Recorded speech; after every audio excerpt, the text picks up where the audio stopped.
So we understand lines. That's great. The next type of object you want to look at is something called a polynomial.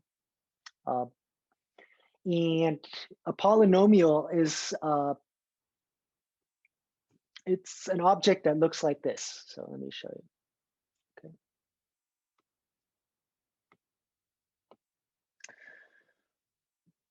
So we have two things. We have variables and we have coefficients. So a lot of times our variable is going to be x. So we might write it as something like an x to the n plus an minus 1 x to the n minus 1 plus blah, blah, blah. And then you got plus a2x squared plus a1x plus a0. Okay. So the first thing I want to say is that the AIs are called coefficients. Okay. And x is the variable. And it turns out some of the terms get special names. So do you guys know what we call this guy right here? This last one, A0 or A0? Which term is this one called? Begins with the C.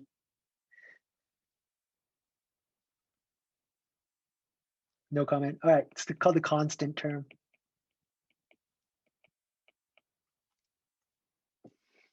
Yeah, it's called the constant term. This guy, right? I'm going to give you a little bit too much information just because this is calculus, so you could learn extra stuff. You guys know what this first part here is called? The guy in front, the biggest power. That has a fancy name. They call that the leading term. It leads the way. Okay. Do you guys know what they call this part right here? Probably don't.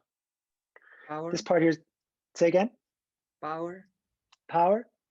All those exponents are definitely called powers. When that power is equal to 1, we actually call this the linear term. When you look at an equation of a line, the power is just 1, right? So it's almost like if you looked at the tail, if you just looked at this piece right here, this is like an equation of a line. And I'll give you one more little tidbit. Do you guys know what this guy right here is called?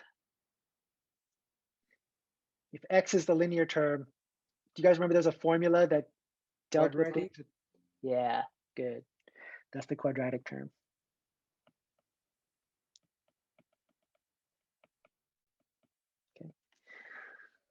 Okay. So coincidentally, if we look at that next line, the quadratic has degree what? Quadratic has degree 2. And the cubic has degree 3. So these are just little pieces of terminology. I've said this to you in the past, or I think I did, but whenever you're learning something new, it's like learning a whole new language. And they have all these different pieces of terminology. And you should just look up what the different terms mean if you forget. So I'm trying to tell them all to you now. Oh, it's time to change the captioner. Hold on one sec. Let's see. We have Dana, and then we have Kate. All right, Kate, you're up. We're good here. Okay.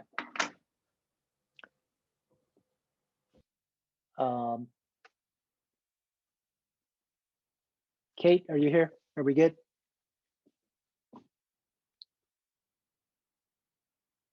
Do you guys see captions? I just can't tell, I guess. Yes, the captions are on. Okay, great, thank you. So we're talking about polynomials. And actually, in this next part of these notes, there's really this important idea. This is actually kind of a calculus idea, although we talk about it in pre-calc sometimes. but this behavior at infinity. So I guess the first question is, what do we mean by behavior at infinity? And when we talk about behavior at infinity, we're really saying, what happens for very large or very negative values of x? And let me show you, I guess, an example before we look at this. So let me open up Desmos. Okay, let's say I have y is equal to, let's go x to the 4th power. This is sort of one, this is a polynomial, okay? It's degree 4. And then I want to look at another polynomial. Let's make y is equal to x to the 4th power, but then we'll add a few more terms. We'll put minus 2x squared plus, what's today's date, 23? 23x, okay? And let's say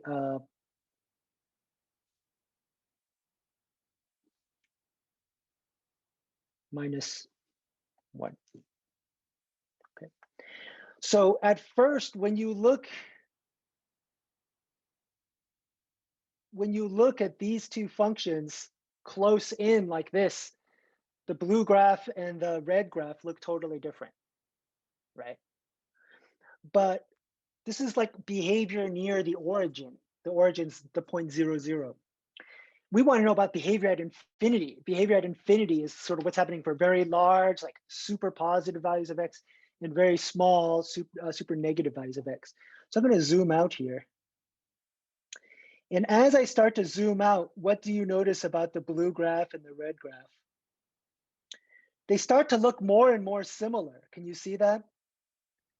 In other words, the blue graph has all this stuff going on with the lower degree terms, the negative 2x squared and the plus 23x. We even shifted it down by 1 with that negative 1 maybe, but that actually didn't really affect the shape of what happens to the graph as you get to very large values of x and very small values of x. So I guess the thing that I'm trying to say is that I'm trying to say behavior at infinity is determined by the leading term.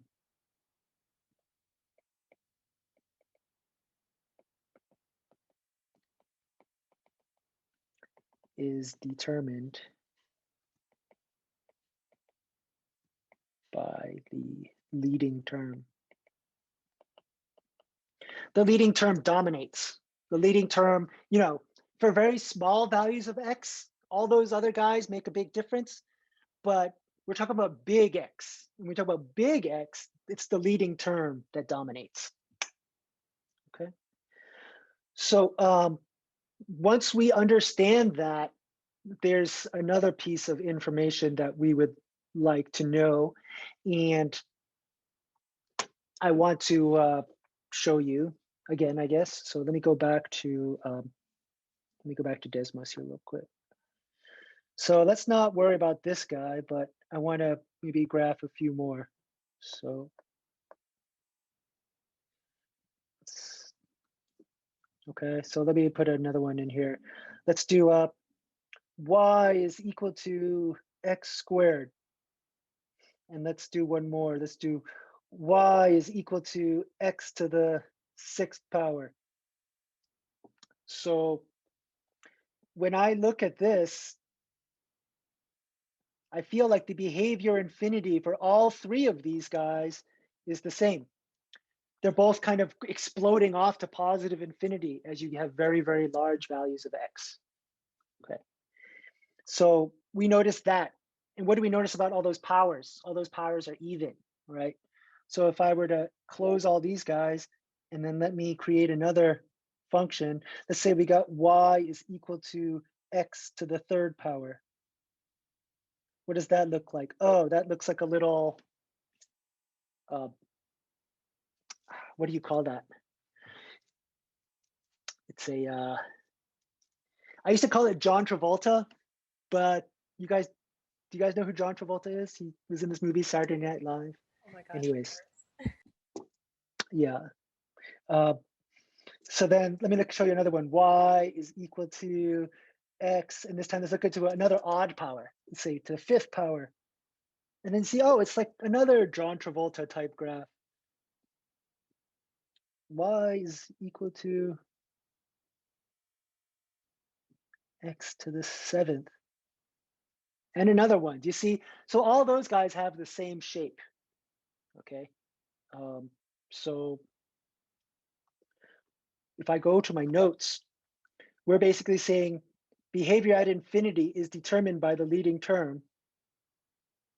Let me rehabilitate this, sorry.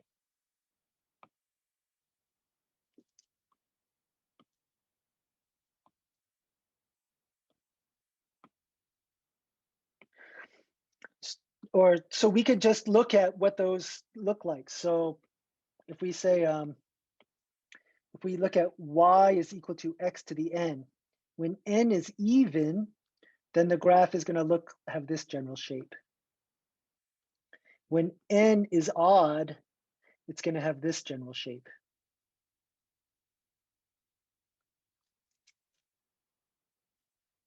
So that's what the purposes of those pictures were. And what are we saying? Well, we're saying that as x goes to positive infinity, y goes to positive infinity.